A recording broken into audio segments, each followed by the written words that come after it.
Well, it's nice to be back in Wairika again. Thank you so much for the invitation of coming over. In Del Norte County, I won't bore you with some of the details, but the fight for our individual liberty and our individual freedom, property rights, which the Constitution was designed and written to protect. The reason why we have the wealth that we have, the reason why we are the most prosperous nation on earth in the short period of time that we've been in existence, is because through the Constitution we had property rights guaranteed to us. The government has done such a mismanagement job and has stolen trillions of dollars of our property values in this last 2 years, since 2008, by giving out loans that they knew nobody could ever pay back, by having these mortgages put out there that they generated, that once it collapsed, it would steal the wealth from our communities and put into the hands the property rights into the government and into the banks.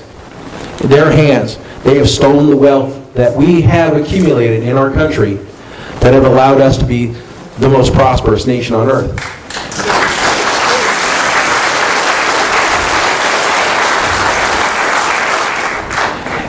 It places our liberty and our prosperity in jeopardy, because it is going to be the time when the economy fails, when the dollar becomes so worthless because we have printed so much, that the solution will rise. They'll take care of everything. And all we have to do it is to give over the remaining bit of our freedom and our liberty. And in so doing so, you will not have to worry about where you have to live, because they'll have a place for you. You won't have to worry about a job, because everybody will have one. They'll make sure. You won't have to worry about your health care, because it'll be provided to you by the government. If we allow the personal liberty and freedom to do with what our land is, and we allow the federal government's regulation to control our lives and our property, we will have lost the very fabric that created our nation, and that the Constitution was written to protect the people from the government. And that assurance has to be held by those that we elect locally, and the sheriffs and our board of supervisors. We have to be an ever vigilant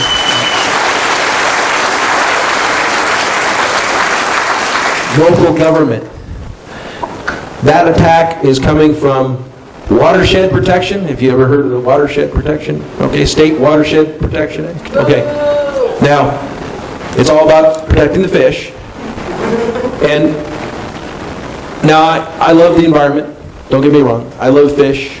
I love bears as long as I can see them from a distance. But the reality is that the ecology and the weapon of its utilization to control our lives has nothing to do with the environment. It has everything to do with controlling where we are going to live and how we are going to live and the way that we're going to live. If you control water, you control life. And that has always been a rule. You can stop eating for days, but if you stop drinking, you will not last long. And if you control water, you control life. That has always been the rule. They are attempting to control our water. They're trying to tell the agriculture, the ranchers, that you must now permit for what you have been doing for years and years and generations, taking water and watering your cattle and watering your land and growing your crops. They are now saying that you must now permit this, because the water that you're taking from the ground is being pulled from the watershed that the fish are needing over here in this river or stream. They are trying to tell us that we can no longer build a home unless you're on a water system or a sewer system. So you will kill those small rural areas and farms. In Oregon, the rule was, well, you could build on 40 acres. And then people bought 40 acres and started building ranches. So then they said, okay, start 80 acres. So people started building 80 acres and building homes on them. And then they said, okay, well, wait a minute, you can't build on 80 acres unless you're farming for 5 years. So people bought the 80 acres and planted blueberries. Because if you don't have any blueberries, it takes 6 years before you can even do anything. Okay? And now, you have to have 80 acres and 5 years of active farming. Otherwise, you can't build at all on the land. They are controlling exactly what and regulating these things. And this is not all, Agenda 21. This has been going on since back in the 60s. These ecology-based movements and these controls that they've been putting into regulation long before Agenda 21 ever got written. It's just that they put it all in one place, and you can kind of see it all there. But this attack in Del Norte County, whether it's to our agriculture, whether it's to our fishing, whether it's to our timber industry, which is non-existent anymore in Del Norte County. There was a bill that recently went through when the timber dollars got eliminated. There was recently legislation that they were trying to push through that would mandate an increase in the timber harvesting. That would push the federal government to allocate more timber harvesting in the areas that receive the timber dollars.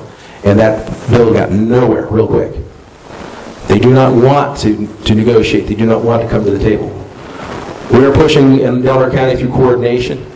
We have been successful in pushing back the travel management plan by the U.S. Forest Service that was closing down roads within my county without having consulted with either county government or the sheriff. And that has a direct impact on public safety.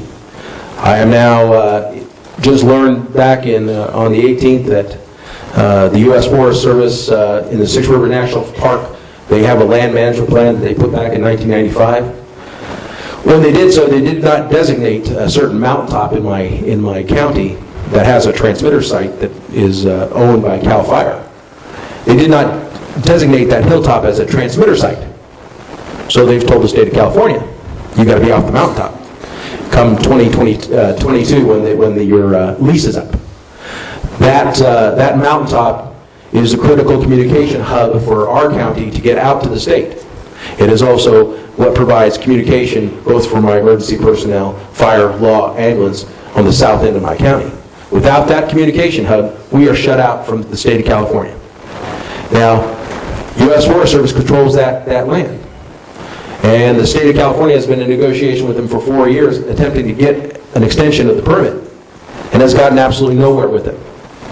Their land management plan is to eliminate all human activity within that zone and build those wilderness corridors that you have heard about that allow, wildlife travel from all the way from from Mexico all the way up to Canada. But that corridor runs right through Del Norte County and right through my back area. Well, they're working hard at it. The coordination is the one tool that we are using in Del Norte County to push back hard against this. But again, I'm going to reiterate what I said last time when I was here. It is to our shame. We were asleep way too long. The government works for us. It only does what we allow it to do and what we've allowed ourselves to become. The people in this room are awake, but we must have far more of you to become awake and to change. Far more people to step up and to play active roles in government, in their local government, to run for office, to stand up, because only through that process will we have change. Recent statistics came out from Wall Builders saying that only 1/3 of those people that say they're a Christian vote.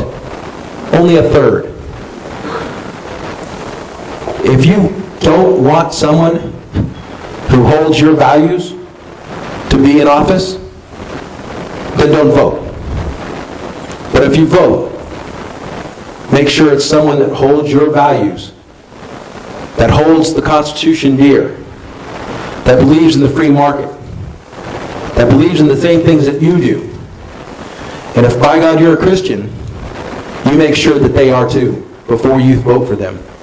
Amen.